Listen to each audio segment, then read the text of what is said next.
ایک بڑی کوتاہی یہ ہوتی ہے کہ سونا موجود ہے لیکن پتہ نہیں مالک کون ہے، کون ہے مالک کون۔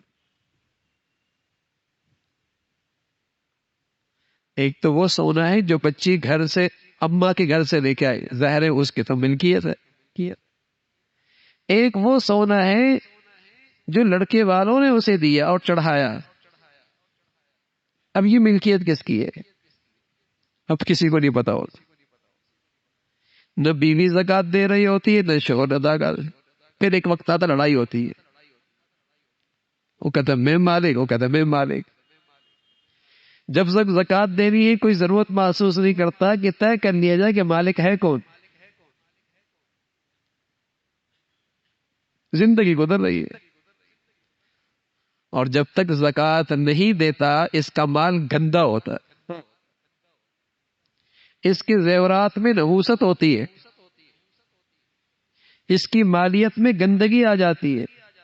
زکات ہے ہی اس لیے کہ تاکہ اسے پاک کر دے۔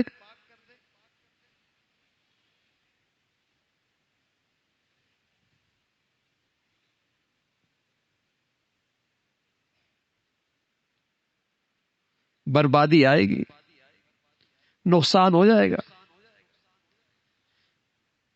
الجھنوں میں پیسہ لگ جائے گا، ضائع ہو جائے گا، گندا جو ہے۔ زندگی گزر رہی ہوتی ہے، ملکیت پتہ نہیں ہوتی۔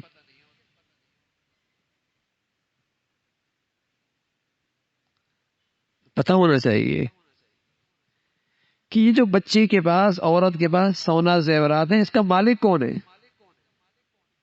اگر وہ ملکیت بیوی کے پاس ہے تو زکات بیوی پہ فرض ہے، اس کی زکات بیوی کو دینی ہوگی۔ شوہر کے ذمے فرض نہیں، دے دے گا، احسان کرے گا، لیکن دیتے ہوئے بتانا ہوگا، بغیر بتائے زکات کوئی نہیں ادا ہوگی، اس لیے کہ ہر ایز کا فریضہ الگ ہے۔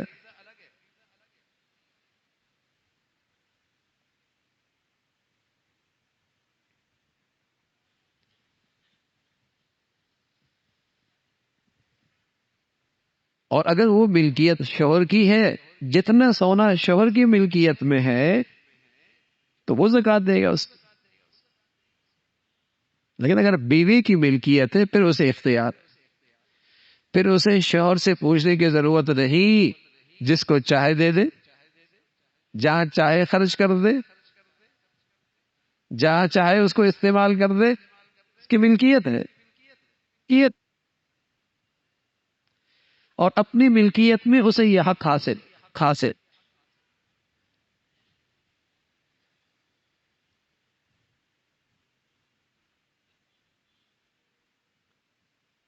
بھئی فرض ہے، کوئی نفل تو ہے نہیں، فریضہ ہے اسلام کا، اور اسلام کے بنیادی ارکان میں سے ہے۔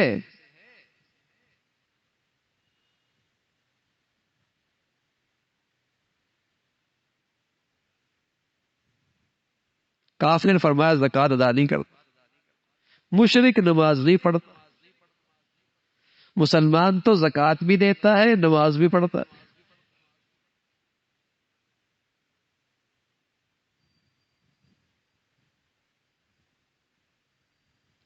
تو ایک طبقہ یہ تو جانتا ہے کہ زکات کا فریضہ ہے، لیکن لا علمی اور جہالت ہے، زندگی گزر رہی ہوتی ہے، زکات کا فریضہ صحیح ادا نہیں ہو رہا،